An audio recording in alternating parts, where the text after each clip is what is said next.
mais uma aula de ciência ou de tecnologia de óleos e gorduras. A gente vai falar um pouco agora sobre, né, os tipos de óleos e gorduras existentes, tá? Então, ao ouvir falar sobre lipídios, algumas pessoas torcem o nariz, certo? E encaram esses lipídios como os vilões de uma dieta, tá? Normalmente, essas pessoas que querem perder peso é que consideram a gordura, né, o carboidrato, ou a gordura, o lipídio, como principal vilão de uma dieta. E não é só a gordura. A gente já viu que existe a possibilidade de você fazer uso de óleos, né, e gorduras que façam bem ao organismo, né? E a gente sabe que essa redução não pode ser feita drasticamente numa dieta, porque o organismo da gente precisa de carboidrato e também precisa de lipídios, né, que funcionam como combustível para o nosso organismo. Então, tem que ter muito cuidado quando se for fazer uma dieta que você tenha que realmente tirar algum nutriente em excesso, como a gente ouviu aí já as dietas de baixas calorias, né, de baixos carboidratos, e isso realmente uma hora pode ser prejudicar o organismo. Dieta sempre é bom fazer com acompanhamento médico, de um médico e de um nutricionista, certo?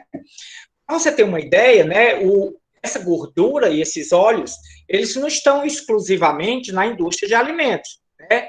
Claro que boa parte da aplicação desses óleos e gorduras é nessa área, né, na área de indústria de alimentos. Mas é possível também você encontrar na produção de sabão, de sabonetes, no ramo de perfumaria, tá? É muito comum também você encontrar no ramo farmacêutico, para o uso de detergente. Um que realmente eu não sabia, eu fui pesquisar, é no uso de explosivos, tá? Então, essas gorduras podem ser utilizadas em explosivos, a produção de polímero, né?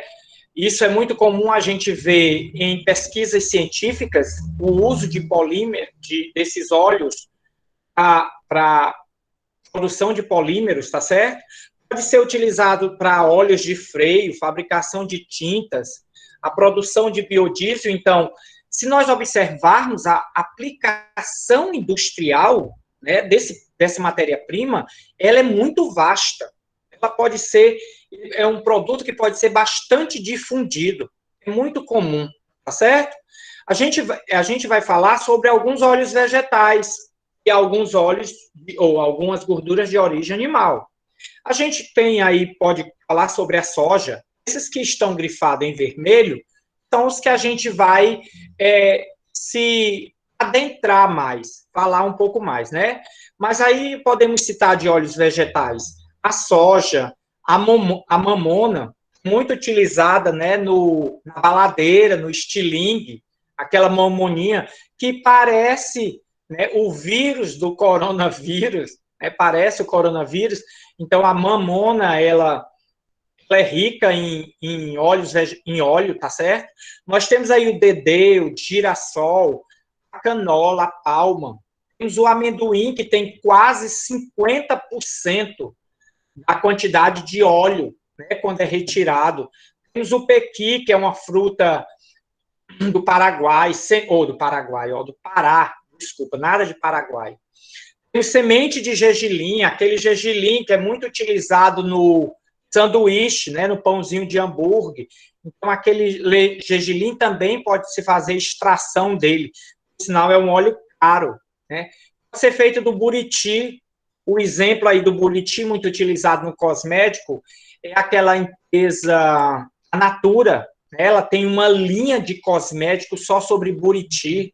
A gente pode encontrar na linhaça também óleos de boa qualidade na linhaça, no milho, no algodão, na oliva, inclusive também no farelo de arroz. Olha aí, o farelo de arroz, ele também tem um certo percentual de óleo.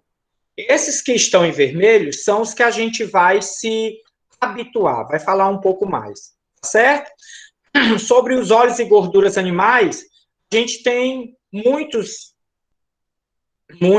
alimentos onde a gente vai encontrar esse produto. A gente vai encontrar na manteiga, na nata, no queijo, no creme de leite, a gente vai encontrar na banha de porco, né? Na carne bovina, em algumas partes da carne bovina, quando a gente estudou processamentos de carne, a gente viu que a picanha é rica, tem um alto percentual de gordura.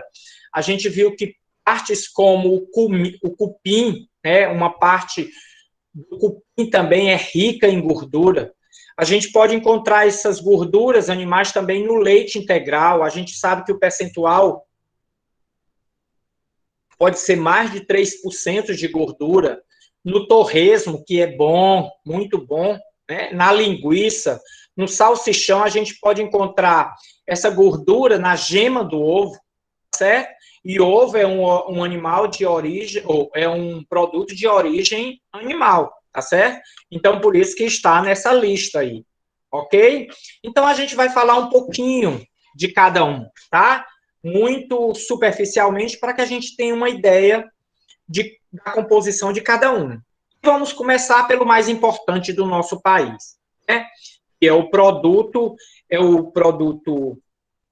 mais exportado, é um commodity, a gente falando sobre isso, a gente sabe do que se trata, na Bolsa de Valores, ele é vendido pelo mercado internacional a preço de dólar, né? E nós somos o segundo maior produtor do mundo, perdendo só os Estados Unidos, certo? Então, sua composição é de aproximadamente 40% de proteína, 20% de lipídio e 17% de celulose e hemicelulose, né? Nós temos aí uma quantidade muito baixa de açúcar, de fibras e também de cinzas. Cinzas a gente pode considerar como os minerais, tá certo? Então, para a gente se ater, a gente vai perceber aí que 20% desse percentual de 100% da soja é o quê? É óleo, né? É lipídio. Então, a extração da soja é em torno de 20%, de 17% a 20%. Né? A gente fazendo uma extração mecânica, ou seja, prensando esse grão, ou então a gente fazendo uma extração por solvente. A gente vai aprender e vai ver vídeos, né? Vocês devem resolver a atividade de ontem para hoje, né, que deveria ser entregue até ontem, eu ampliei o dia para hoje, viu um vídeo, né, sobre a extração de óleo de caroços de algodão. Isso? Então, vocês viram a quantidade que é retirada. Né? Só que quando a gente vê aquele quantidade, a gente não está falando de um carocinho de algodão. A gente está falando de uma quantidade infinita que é prensada. Então, é daquela forma que eles são prensados. Normalmente são quebrados, a gente vai mostrar esses equipamentos que fazem essa quebra.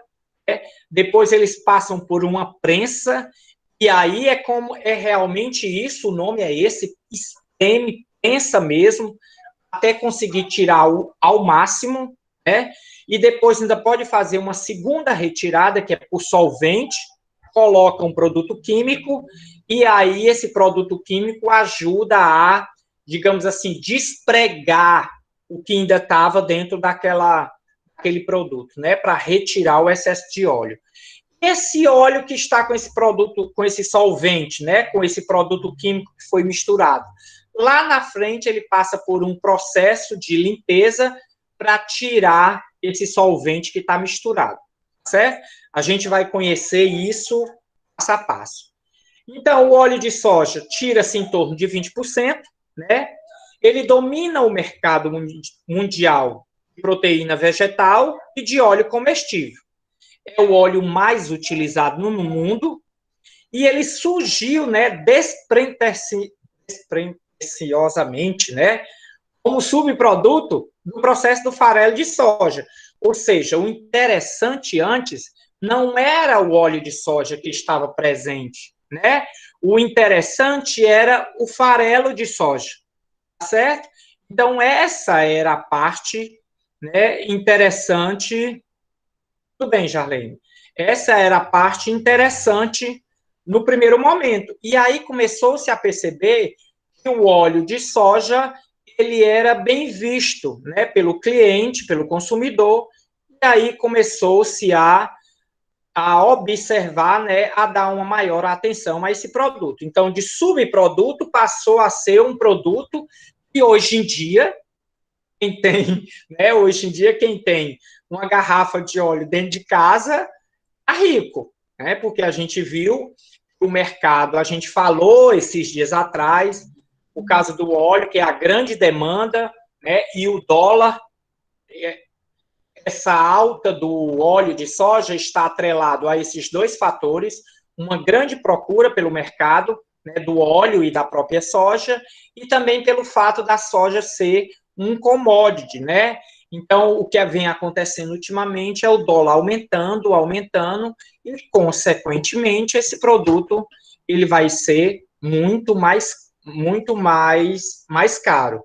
E aí, o produtor brasileiro ele fica pensando assim, pô, eu vou usar minha soja aqui ou eu vou vender essa soja?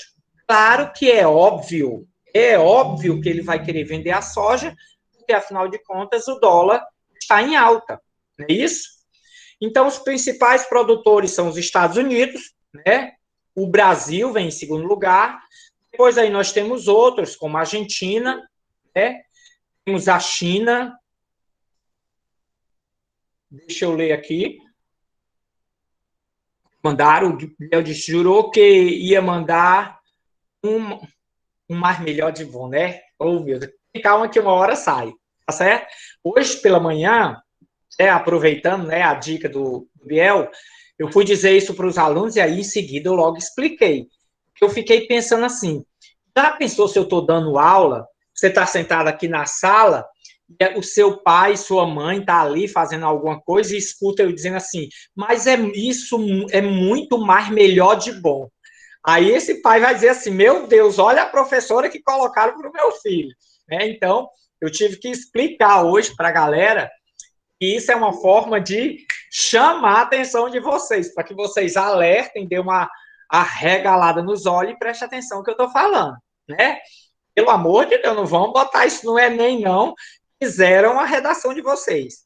Tá certo?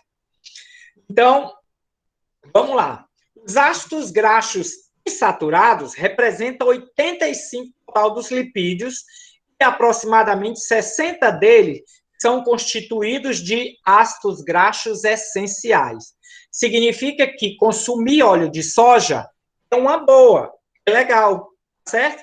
Então, quando um dia você não tiver o azeite, o famoso azeite, para colocar em cima de uma salada crua de verduras, pode utilizar aí um fio de óleo, que não tem fio de óleo que eu estou dizendo, gente, um fiozinho, né? O óleo derramando em formato de fio.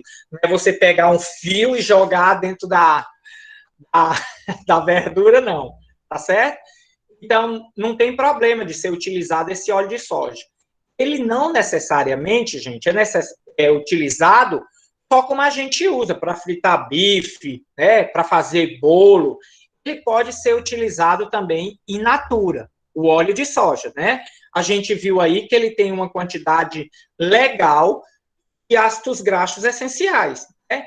Aquele ômega 3, ômega 6 e ômega 9, tá? Tem claro que tem produtos que têm uma quantidade muito maior, mas a soja também tem essa grande sacada, tá? Então, qual é a vantagem desse óleo de soja, né? O alto nível de insaturação, né? Se tem insaturação, tem duplas ligações, não é isso? Se tem dupla, então é legal, certo? Então, essa é uma das principais vantagens do óleo de soja, né? Ele também é interessante porque ele se mantém líquido sobre uma oscilação de temperatura muito ampla. Então, é muito difícil o óleo de soja aumentar a sua viscosidade numa temperatura muito baixa, mas ele pode sim aumentar. Ele não fica, por exemplo, como o azeite de dendê, ou o azeite esse mesmo que eu queria citar, o azeite de dendê. O azeite de dendê, em temperatura ambiente, ele fica líquido, mas se você pôr na geladeira, ele fica pastoso, né? Ele fica sólido. Isso já não acontece com o óleo de soja. Ele pode até ficar pastoso, né? mas normalmente não é com a mesma viscosidade com que fica outros tipos, tá?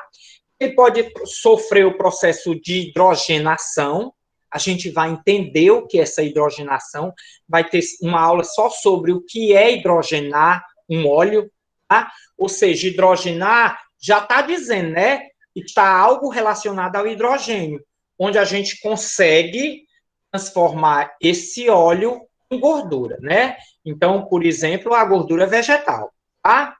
Ele tem fosfatos, restos de metais e sabão que permanecem após a extração, que podem ser removidos facilmente. Então, fosfato não é legal a presença do fosfato, não é legal a presença desses metais, não é legal a presença desses sabão, né, desses compostos saboníficos. Né? Então, é interessante que seja retirado. E isso é muito fácil de fazer o óleo de soja, certo? Ele tem uma presença natural de antioxidante. Se tem antioxidante, significa que onde tem algo que oxida, ele vai atuar. Então, ele é muito bom, certo? Uma outra vantagem, essa já não é mais vantagem, lembrando que esse slide é do ano passado, então eu deveria ter atuado aí, né? Porque o fato de ser barato não é mais vantagem, porque ele não é mais vantagem, certo? Passa a ser uma desvantagem, mas é ainda de fácil aquisição, para quem tem dinheiro hoje em dia. A sua desvantagem é que ele tem esses fosfatos, né? Como eu disse anteriormente. A grande vantagem é que tem a facilidade de remoção dos fosfatos. São alguns compostos que tem no óleo. E a grande desvantagem é porque existe lá fosfato, né? Mas a desvantagem é essa, tem fosfato, mas uma vantagem é que é fácil de tirar esse fosfato. Deu para entender? Ele contém altos níveis de ácido linolênico, né, o qual é responsável pela reversão de seu sabor e odor.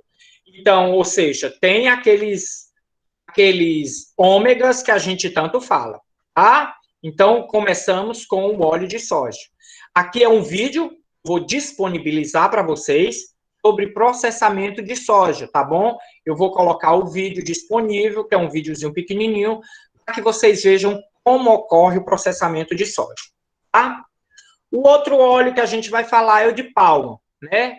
A palma é a fonte do óleo de palma, obtida pelo mesocarpo do fruto, tá? Então é a parte desse caroço, é essa partezinha branquinha que vocês estão vendo aí, tá certo? Ela apresenta uma coloração meio avermelhada e sabor adocicado, quando vai para o processo industrial, e é retirada uma quantidade muito próxima do óleo de soja, né? Em torno de 20% a 22%, né?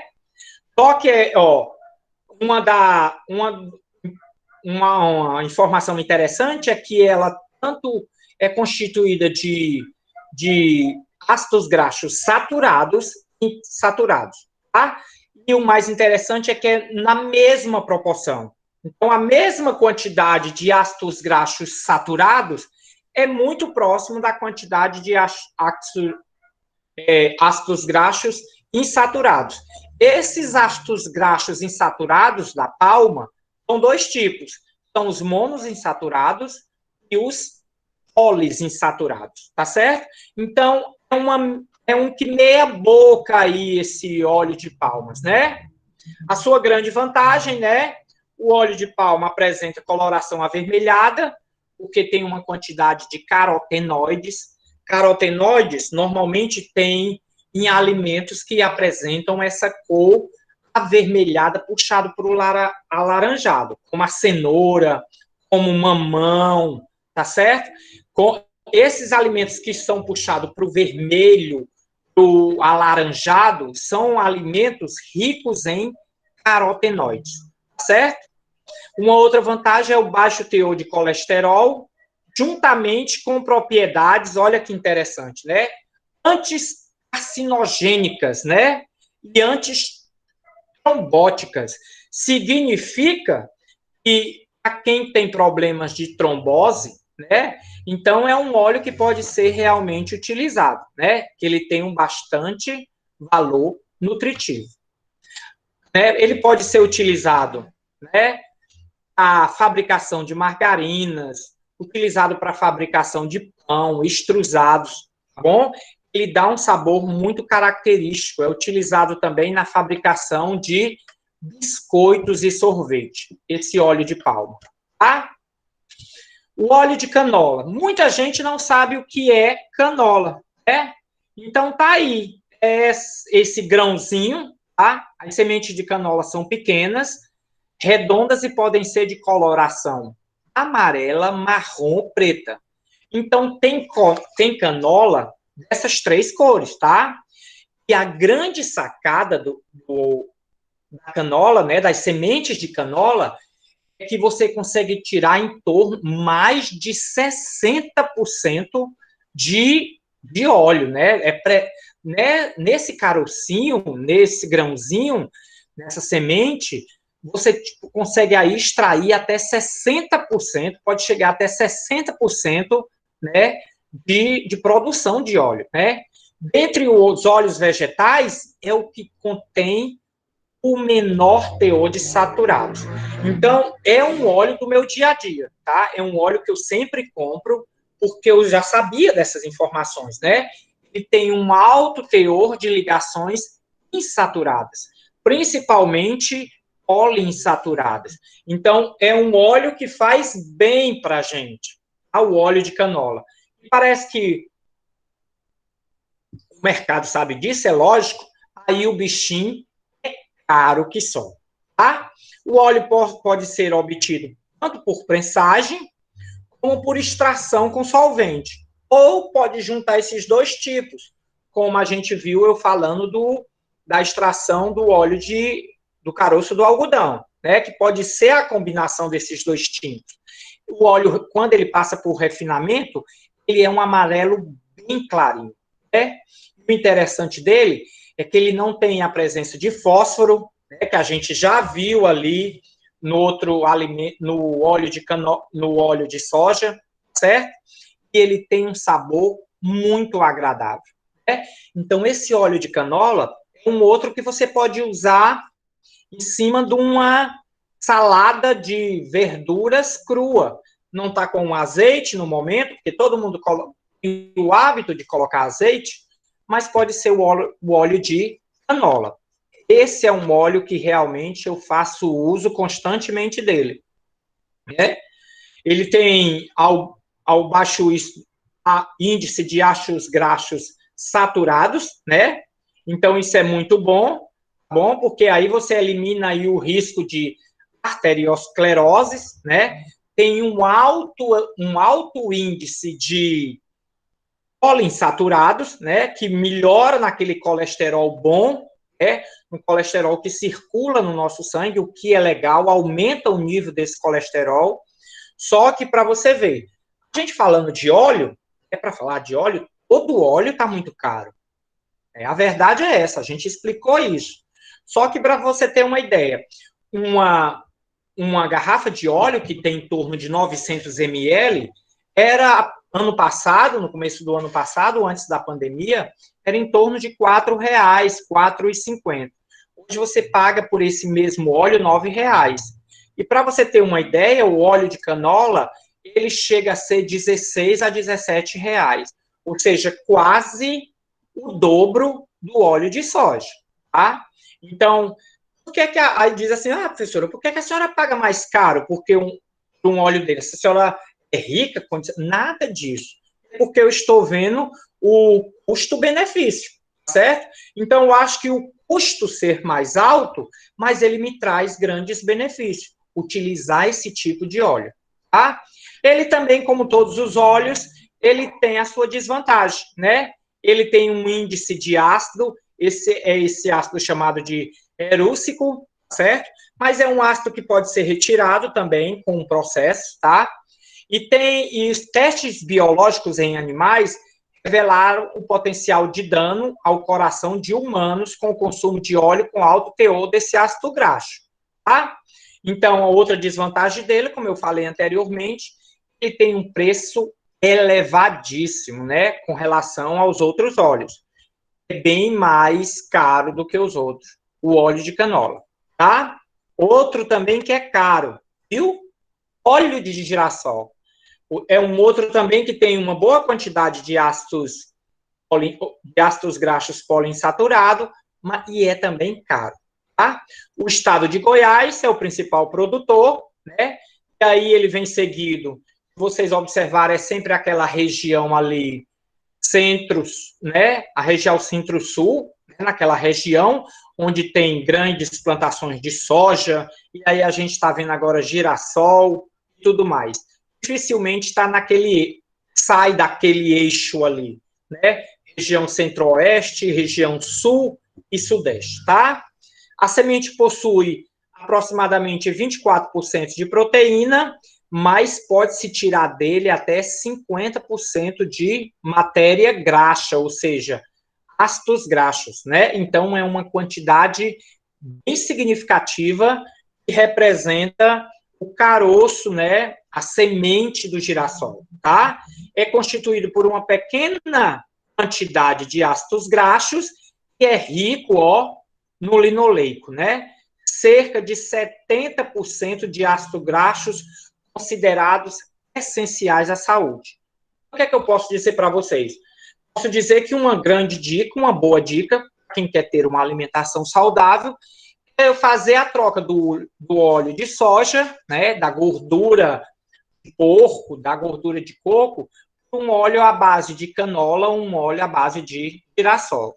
Vocês estão vendo aí, são alimentos realmente bastante funcionais. É uma excelente fonte de vitamina E, muita gente diz vitamina E, favorece a redução do colesterol plasmático, e da fração LDL, aquela fração ruim, tá? Né? Então, contribui assim para, a fração boa, contribui assim para a prevenção de doenças relacionadas ao coração, certo? Contribui para doenças relacionadas à arteriosclerose. Então, é utilizado em saladas, tá bom? Pode ser também utilizado na produção de margarina. E ele pode passar por um processo de interesterificação. A gente vai ter uma aula sobre interesterificação. Uma outra vantagem sua, o preço, né? Assim como o de canola, ele também é bem caro, tá?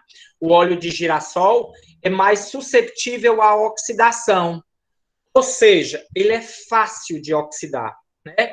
Em processos de fritura, devido à grande quantidade de ácidos graxos poliinsaturados presentes na sua composição. Como ele é rico em ácidos graxos poliinsaturados, gente, e esses ácidos graxos, o que é que acontece com ele? Eles têm uma facilidade de perder essa sua dupla ligação quando eles são levados às extremas temperaturas, a altas temperaturas. Então, é muito comum um produto ter uma presença boa de ácidos graxos insaturados e depois que é utilizado para fritura, ele ter esse poder de oxidação. Interessante. Isso acontece, inclusive, com o azeite, né? O azeite, ele é muito bom in natura. Se você for fazer pipoca, for ferver, for fritar algo com azeite, esse azeite, ele deixa de ser insaturado, ele, por causa da alta temperatura, quebra essas ligações insaturadas e passa a ser um azeite saturado, o que vai fazer mal ao seu organismo. Olha que interessante, né? E isso acontece também com o óleo de girassol, né? O óleo de milho comercial é aquele obtido do germe do grão de milho. Lembra quando a gente foi falar lá na aula de introdução à agroindústria, a gente foi falar do grão, explicar o grãozinho, que a gente viu a quantidade de germe, né? De germe que presente no grão, que é em torno de 3%, né? Que a gente estava falando do grão lá, do trigo, né? Esse germe só representa 9% do grão no milho, né? Só que esse germe, ele é riquíssimo em lipídio, 83%. Só que você imagina, você tá aqui o carocinho de milho. Daquele caroço de milho, 9% é germe. Só que essa quantidade de germe é muito pouco dentro do percentual do milho todo. Só que esse germe sendo retirado, ele tem um índice altíssimo de gorduras. A gente sabe que a principal parte gorda no grão está no germe. A gente aprendeu isso no trigo, certo? Então, ou seja, um percentual alto de gordura no germe. Por isso que fazem essa extração, né? Esse cereal é cultivado por seu conteúdo em óleo, né? O que representa somente 3,1 a 5% do peso do grão. Então, ou seja, é muito pouco a quantidade de germe em um grão de milho, mas é muito rica em óleo, tá certo? Então, a produção está ligada diretamente à demanda do mercado para amido de milho. Então, a proporção que se aumenta a produção de amido de milho, toda vida quando vai se fazer o amido de milho, é retirada a parte do germe. Essa parte do germe, ela não é utilizada para fazer a produção do amido de milho. Então, o que é que você faz? Você pega esse germe e já faz um outro produto. Então, a proporção que aumenta a procura por amido de milho, vai sobrando algodão e aí vai se mantendo a cadeia produtiva do óleo de milho. O algodão, eu falei, não foi? O óleo de milho, gente, ele é um preço intercalado entre o óleo de canola e o óleo de soja, né? Digamos assim, o de canola 17, o óleo de soja está em torno de 8 a 9, o óleo de milho está em torno de 12 a 13 reais, certo? Ele tem uma, olha que legal, a gente viu no óleo anterior que a gente falou, não foi o de canola, foi o de girassol, né? E ele tem instabilidade oxidativa. Ele oxida com muita facilidade. Já o de milho, ele tem uma certa estabilidade oxidativa, tá certo? Então, durante o seu uso, então ele consegue se manter com as suas ligações sem oxidar, sem ter facilidade de oxidação, certo? Ele tem ácidos graxos insaturados, tem a presença de vitamina E também, tá certo? Então, lembrando que esses ácidos graxos poliinsaturados, eles ajudam a regular os níveis de colesterol, tá? A gente já falou isso. Onde é que ele pode ser utilizado? Como óleo de cozinha, na elaboração de margarina, na elaboração daquela maionese caseira que a gente faz. Pode-se fazer uso também em saladas, né, como molho, presente nos molhos de salada. Pode ser utilizado na fritura, olha que legal, na fritura industrial de batatas. Por que que esse óleo pode, de milho? A gente viu, ele tem uma estabilidade, né? Ele não tem uma tendência de romper as suas ligações poliinsaturadas, tá? Então, essa é uma das grandes vantagens do óleo de milho, tá certo? A gente vai falar também um pouco sobre o óleo de amendoim. Não é comum a gente encontrar no mercado, tá? As indústrias de extração não são exigentes quanto ao tamanho e à cor da semente, e sim quanto à quantidade e à qualidade desse teor do óleo, que deve ser aproximadamente em torno de 40%. Né? As sementes do amendoim são altamente nutritivas e digestivas, contendo aproximadamente 44% de óleo. Então, fique atento. Você que faz dieta e adora um amendoim, não exagere na quantidade de amendoim. Porque cada carocinho de amendoim, você está consumindo aproximadamente 40% de óleo. Tá?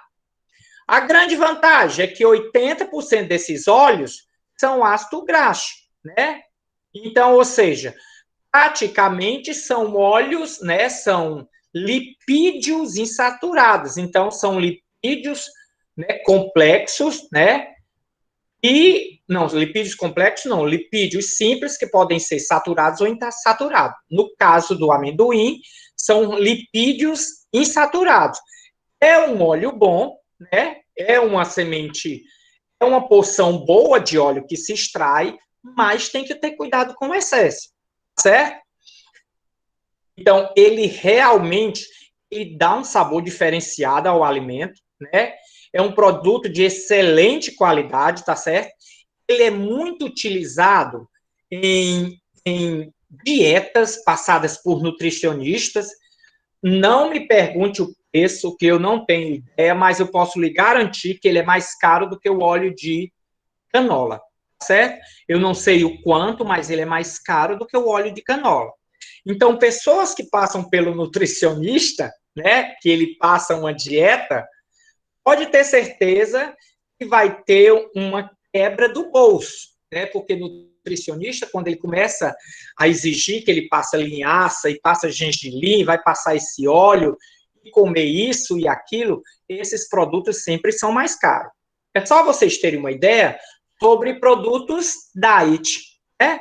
Se você for atrás de produtos diet, que a gente considera que são produtos sem algum nutriente, a maioria das vezes esse nutriente é o carboidrato, né? Então, produtos diet são muito mais caros. Você compra uma barrinha de doce de leite comum, ela é em torno de R$ 6, R$ 4, ou até menos. Você vai atrás de comprar uma barrinha de doce de leite diet, ela é R$ 9, R$ 12. Aí você pergunta, oxe, mas se tirou o nutriente, né? Tem um nutriente a menos, por que é mais caro, né? Porque o processo, a retirada do nutriente gastou mais dinheiro e aí agregou valor ao produto. Aí por isso que se torna mais caro. Então é até ruim para você fazer dieta, né? Dieta de pobre é parar de comer, dieta de rico é trocar por alimento mais saudável, tá? Grande vantagem do óleo de amendoim: distingue-se dos outros óleos vegetais por um ponto de fumaça bastante elevado. O que é esse ponto de fumaça? A gente vai explicar lá na frente, que é um ponto quando esse óleo começa a... É uma análise feita em laboratório. Claro que nós não vamos fazer no nosso laboratório, nem iríamos fazer se tivesse em aulas comuns uma moto passando. Não iríamos nem fazer se tivéssemos em aula em comum, porque esse teste da fumaça, ele precisa utilizar altas concentrações de temperatura, né? Então, não ia submeter vocês ali a altas temperaturas, que eu não estou nem doida. A gente ia tocar, era fogo no laboratório, fogo no parquinho. Então, ou seja, esse ponto de fumaça do óleo de amendoim, ele só começa a surgir depois dos 230 graus, né? É quando você começa a perceber a fumaça, aquele óleo queimando, tá certo? Então, normalmente, para se fazer fritura, a gente não chega a essa temperatura elevada, tão alta, tá certo? Então, ele é ótimo para fazer fritura. O problema qual é? Ele é caro, né? Ele é muito caro, certo?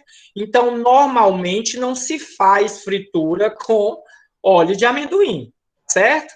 Então, a sua utilidade, né? Pode ser utilizado na alimentação humana direta, né? Como o amendoim torradinho, salgadinho. Vocês vão saber isso quando vocês forem de maior, que tiver um petiscozinho ali com um amendoim, certo? Então, ele pode ser utilizado para fazer paçoca, né? Ele pode ser feito para fazer pasta de amendoim, tá bom? É um alimento rico em proteína, tá certo? Ele tem um elevado poder energético. Perigo, né? Aí já é um perigo. Olha a quantidade de quilocalorias por 1 quilo. Então, se você quer ganhar 2.800 calorias por dia, coma 1 quilo de amendoim. Ele é muito rico caloricamente. A gente viu 40% do que tem dentro é óleo, carocinho de amendoim. Então, ou seja, ele é rico, né? Ele é muito rico. Só que essa quantidade de óleo, ela é boa, né? Tem uma boa digestibilidade, porque afinal de contas tem gorduras, né? Tem lipídios saturados. Tá bom? O óleo de algodão, espero que vocês tenham visto o vídeo, né? Ele é obtido da semente do algodão. Ele é considerado, olha que loucura, um subproduto do cultivo do algodão, né? Então, qual é a matéria-prima principal? O algodão, né? E aí, percebeu-se que dentro dessa semente tem um percentual muito alto, né? Contém um percentual muito grande, né? Na semente e no caroço, certo? O óleo pode ser obtido por prensagem ou pelos dois métodos, né? De extração, por solvente ou por prensagem. Vocês viram no vídeo, né? O óleo de algodão é constituído de ácidos graxos insaturados e ácidos graxos saturados. Então, tem um percentual aí legal de ácidos graxos saturados, né? Possui odor e sabor característico, né? O óleo de soja substituiu, né, dos anos 50 para cá, o óleo de algodão, já por esse fator, a gente falou desse composto, né, o gocipol, a gente falou bem no início, quando a gente foi contar a história do óleo, que nos anos 50 era algodão, mas aí ele tem um cheiro muito forte, tem uma cor muito intensa por causa da pigmentação, né? E aí, quando se descobriu a soja, né, que viu que a soja dava um óleo mais límpido, né, não tinha esse composto, então achou-se mais interessante trabalhar com o óleo de soja. Então, o óleo de algodão você não vai encontrar com grande facilidade no mercado, né? Ele ressalta o sabor natural dos alimentos ao invés de mascarar. Veja bem, eu tinha dito para vocês que o óleo de amendoim dava um sabor a mais ao alimento. Já o óleo de algodão, ele tem essa característica. Ele não passa sabor para o alimento. Se o alimento tiver aquele seu aroma, ele vai manter aquele mesmo aroma, né? Seu sabor neutro torna perfeito para fritura de pescado, né? Porque aí você não vai alterar o sabor do pescado, tá certo? Então, uma das suas utilidades, né? Seu sabor neutro torna perfeito para frituras, é considerado um óleo superior, pois o sabor não deteriora ou reverte tanto quanto outros óleos. É como a gente já falou, uma das suas principais características. Ele não dá sabor ao alimento, né? A grande vantagem do óleo de algodão, tá? Um outro aqui é o óleo de farelo de arroz. Eu acho que até o Léo comentou e diz assim, menina, a gente extrai, né? A gente extrai óleo de arroz, então tá aí a comprovação, sim. O óleo de farelo de arroz é um subproduto da indústria de beneficiamento do arroz, a qual separa a casca, farelo e o germe, né? Lembra, a gente falou sobre os grãos de trigo, grão agora dei o exemplo, né, do milho. Então, que há o endosperma, a parte do farelo. O trigo tem a parte do farelo lá, que é rico em fibra. Tem a parte do endosperma, que é rico em amido. E nós temos a parte do germe, que é rico em gordura. Então, é separado essa parte, né? O farelo constitui 8,5% do peso do grão. É altamente nutritivo e rico em lipídios, né? Pode conter entre 12 e 25 do óleo, dependendo da quantidade do farelo e o grau de polimento do grão, tá? O aumento rápido da acidez do óleo de arroz é devido à sua lipólise. Então, esse é um produto realmente que ocorre, né, oxidação da gordura, né, presente nesse óleo de arroz, porque aí a quebra, né, a alise desse ácido graxo, que pode ser poliinsaturado, pode ser saturado, e aí a quebra desse ácido graxo, né, deixando aí, possivelmente, inclusive, ácidos graxos livres, que podem ocasionar oxidação, tá certo? Em razão do seu alto teor de tocoferóis, né, a vitamina C, ele dá uma maior estabilidade oxidativa ao óleo. Né? Quanto utilizado em frituras, é menos absorvido pelos alimentos se comparado a outros óleos, né? Então, se você quiser fritar algum alimento que não absorva tanto óleo, você pode utilizar óleo de farelo de arroz, tá certo? Contém um alto índice de poliinsaturados, tá? Em torno de 35%, ok? Mas uma das grandes desvantagens é que ele é muito caro, ele não apresenta nenhum interesse econômico, né, industrial, então ele é desconhecido da maioria das pessoas que não sabem do uso desse tipo de óleo, certo? E aí a gente tem o que é denominado o mais saudável de todos, né? O óleo de oliva, né? O fruto da oliva é constituído de 50% de água, 1,6 de proteína, tá? 22% de óleo, tá? Então, ou seja, uma quantidade bem legal, muito próxima da quantidade do óleo de soja, né? Então, dá para se tirar uma quantidade boa. Tanto a polpa como a semente desse fruto contém o óleo, então você já ganha por esse motivo, porque dá para tirar da polpa da oliva, dá para tirar da semente da oliva, né? Em uma quantidade exorbitante de ácidos graxos insaturados, o que o torna muito bom, né? Muito bom, né? A quantidade de ácidos graxos poliinsaturados é um nível baixo, né? Aproximadamente 10%. O resto é ácidos graxos monoinsaturados. Mas é um índice altíssimo, né? O organismo da gente vai gostar desse tipo de ácido graxo, né? Poliinsaturado e monoinsaturado. Então, por isso que o óleo, o azeite de oliva, né, é tão utilizado na indústria de alimentos. E é um produto caro, né? Porque ele carrega aí inúmeras vantagens, né? É benéfico à saúde, é rico no ácido oleico, né?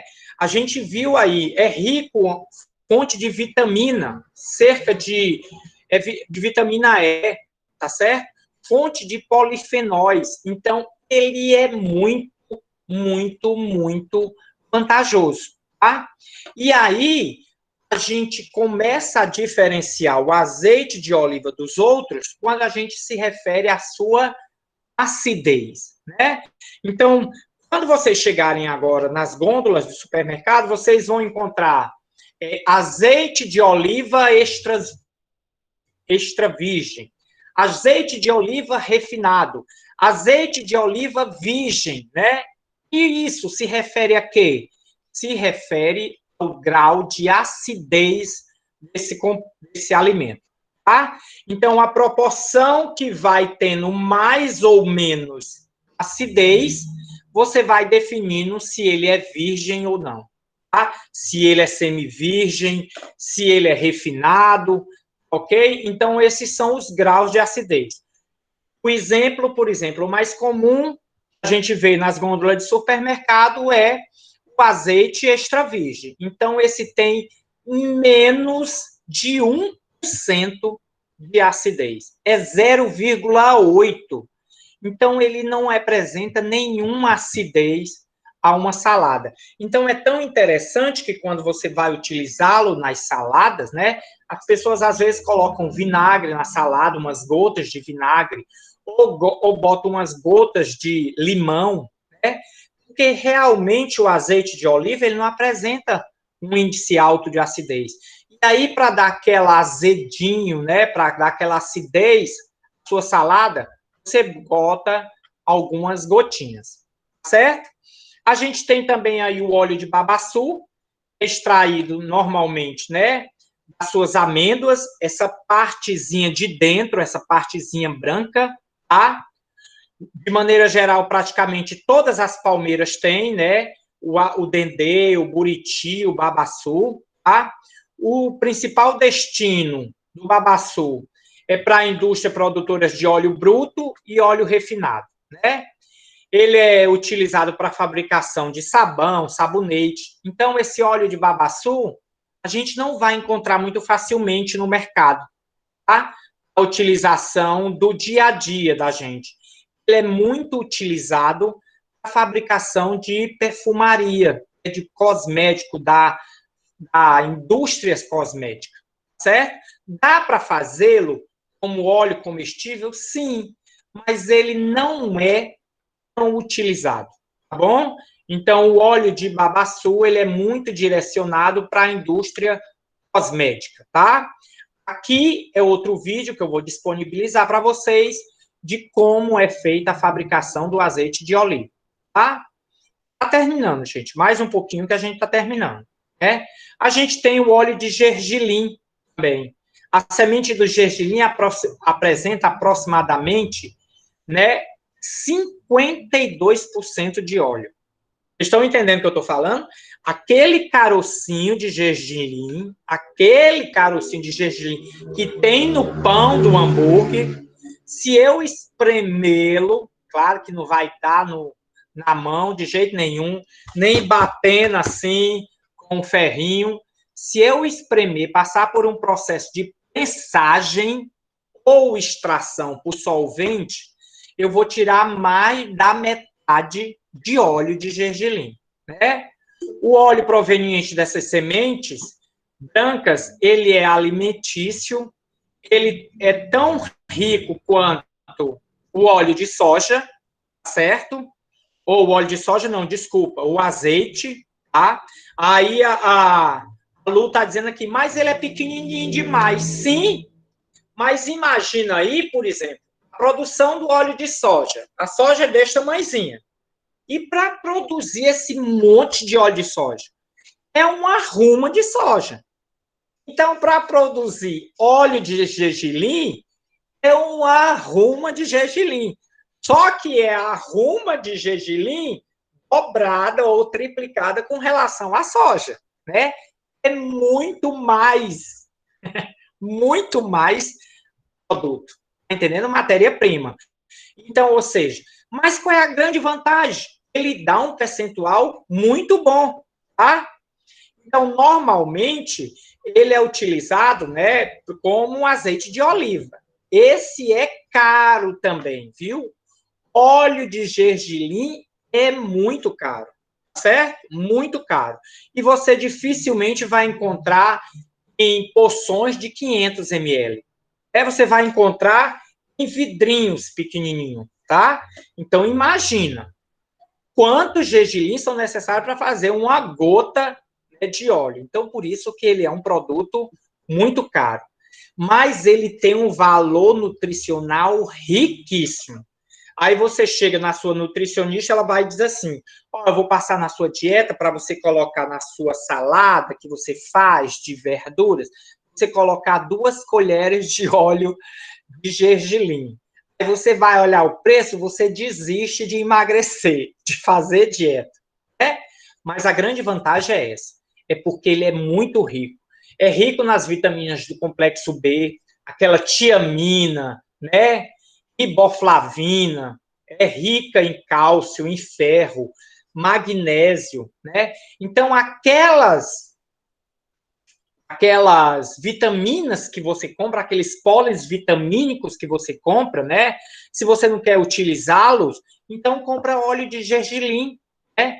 Uma colherinha de óleo de gergelim, ou até menos diariamente, você pode suprir a necessidade de inúmeros minerais que o seu organismo precisa, né? Então, o óleo de gergelim, ele normalmente é comercializado para utilização de salada. Você não vai encontrar num supermercado comum, tá? você vai encontrar em lojas especializadas, tá certo? Porque é muito caro, realmente, tá certo? Muito caro, que eu digo, é em torno de R$ 25, R$ 20, um vidrinho assim pequenininho, tá? E aqui é um terceiro vídeo. Eu coloquei esses espaços em branco para eu lembrar que eu tenho que mostrar esses vídeos para vocês, né? Um outro óleo aqui é o óleo de linhaça, tá? A semente de óleo de linhaça também tem um alto teor, né?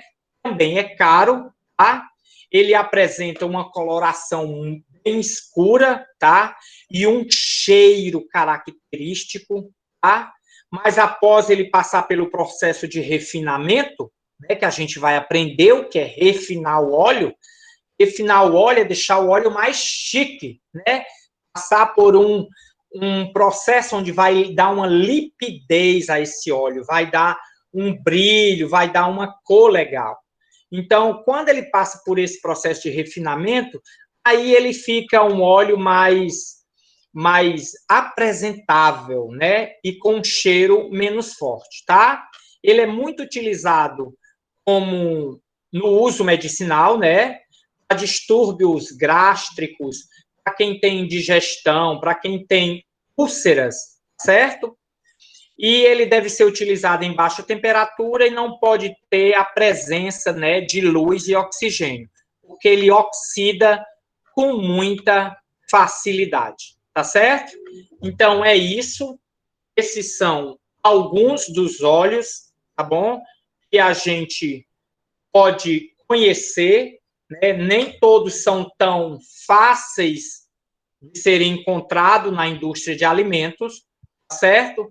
Mas muitos eles se encontram em casas especializadas. E a nossa aula de hoje é só isso, ok? Eu espero que vocês tenham um bom final de semana, tá? E eu espero também que vocês tenham muito, muito cuidado,